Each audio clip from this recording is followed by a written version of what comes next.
Hello guys, welcome back to another video. Are you guys ready for some snagging and Seward? If you guys are new to snagging, make sure you guys check out this video. Today's video, I'm gonna show you guys what I'm gonna bring to go fishing in Seward, Alaska, to go snag some red salmon.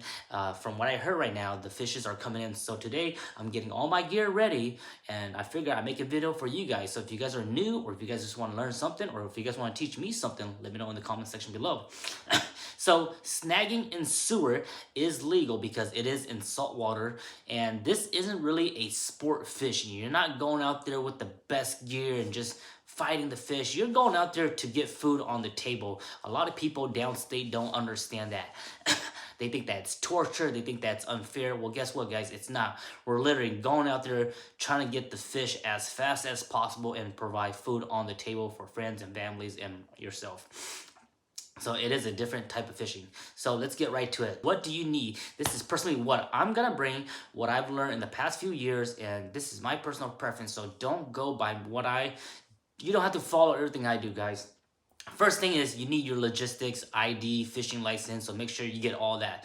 I'm super stoked this year because this year I have a proxy, and what proxy is that? Proxy allows me to fish for someone else, so I can catch another person's limit. So the limit is 6 per day in possession.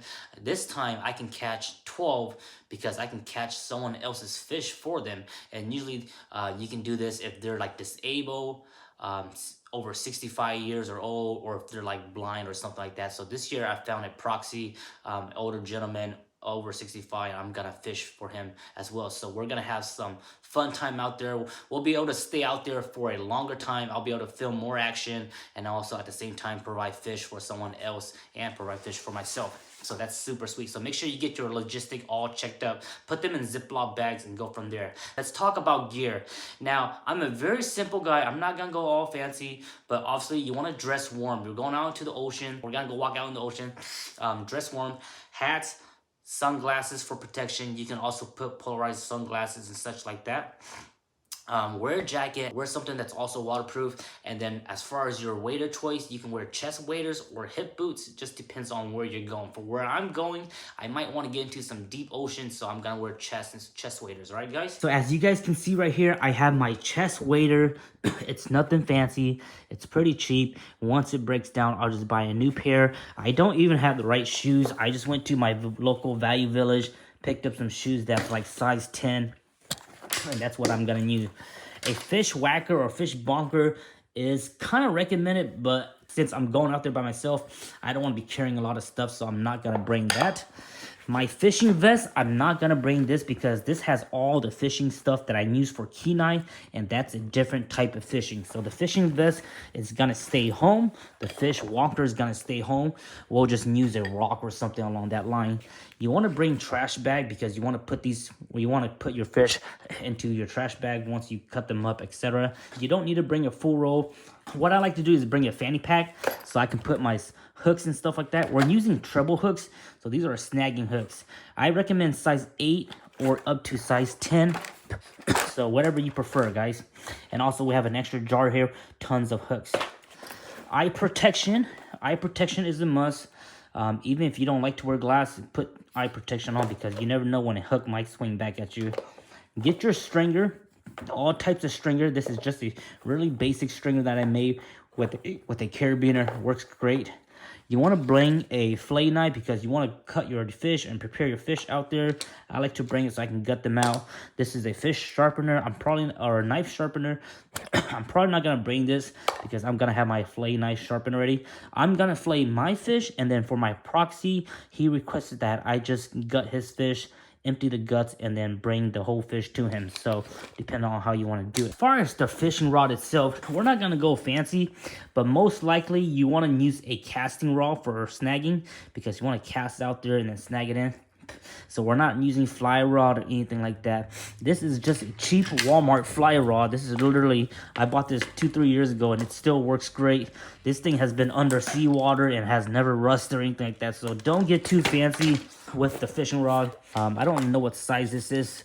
Let's take a look right there. That's a 8-foot medium action. You want something medium. You don't want nothing too heavy. And then as far as fishing line, I just use a basic monoline. Don't get crazy with the high-end brand. Don't get crazy with braided, nothing like that, guys. Stick to your basic monoline. Get something cheap. Have a roll with you too. So you can use 20 pound. That's what I have right now. I'm gonna go ahead and empty this line because this line has been used years. So I just want some fresh lines on it. And I'm debating if I want to go back to 20 or I have 40. So I think I might use 40 just for the heck of it. But 20 is plenty. 20 pound is plenty. Definitely stick with 20 at the minimum. And then 40 is definitely overkill. But I think I might want to try 40 just for the heck of it. I think I'm going to go try 40, but I'm going to bring both of them just in case. And then the main thing you also want to bring is your cooler. I like to leave my cooler inside my vehicle. So leave the cooler in the vehicle. Some people like to haul their cooler with them when they fish. And that's just a hassle because where I'm going, you have to walk really far to get to the ocean. So what I like to do is I like to bring a backpack. You want to bring a backpack that's big enough to carry some of the gears, which is really simple. Your hooks, your stringer, your knife. So bring the backpack and bring water bottles, bring the trash bags, bring a few snack bars, and that's pretty much it. You want to bring a backpack. The first few years when I started this whole journey, I was just holding my fish with my hands and hauling it back all the way to the car. Super painful. Don't do that. So get yourself a nice hiking backpack or something that's big where you can haul the fish back when you come back on your back. Some people bring the cooler out there, which is totally fine, but man, it just takes too much work for someone who's solo. So that's pretty much all you need, just your basic fundamental. So now that we have the basic essential down, there are some things to note, guys. You guys are going out to this ocean. It's a good 15-20 minute walk and there's no restroom nearby, so make sure you use the restroom first. Do your number one first. If you need to take a number two, do your number two before you head out there, because if you have an emergency, it's gonna be a long walk depending on where you are. And where I'm talking about is down Nash Road, walking to the ocean. If you're right there in the heart of Seward, and by the Culver, it's a bit different, but this is for red salmon. We're gonna go down Nash Road, and I'll put a drop location in the video description if you guys want to know where the location is. It's not a secret. We're not stingy with the location. Anybody can go there. You just have to pay for parking, pay for entrance and stuff like that, access fee. Everything else that you bring is personal. But for me, when I go and do this trip solo, I try to pack light and simple, because I can go out there and I might just limit in 30 minutes and I'll be done. So why bring all this stuff? So for me, I like to bring 2 water bottles, maybe some power snack granola bars, nothing too much, my rod, an extra spool of line, a lot of hooks, guys. Make sure you bring a good amount of hooks. You will lose a good amount of hooks. I recommend, if you're a first timer, I recommend you have at least 10. But I have lost 10 plus hook in one trip, so that's why I have so much. I'm bringing all those hooks, and I'm only gonna bring the big jar that you guys saw. I'm gonna leave that in my vehicle, and then those 2 other smaller cans, I'm gonna bring all that with me because I don't want to lose hooks. You don't want to lose hook out there and be like, oh man, I'm out of hook, I gotta run to the store, etc., etc. I also bring a plier just in case, you might need it for something, but that's pretty much it. I don't bring any of my other extra weights, swivels, anything like that that's in my fishing vest, because that's sport fishing for Kenai and Russian River. So that's pretty much it, guys. So we're gonna go fishing in the next couple of days.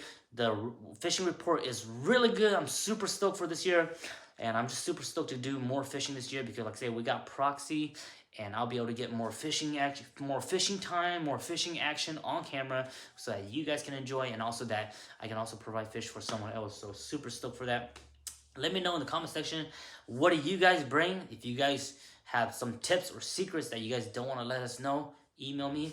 But this is what I have, and I hope you guys find this video helpful. If you guys are new to salmon fishing or new to Seward fishing, don't hesitate, don't overthink it. Get yourself a simple rod, throw it out there, and you're just basically snagging. Super simple. The most easiest fish in the world that you can do, guys. Very easy, all right? Catch you guys next time. Much love. Have fun out there, and also be safe. Bye-bye.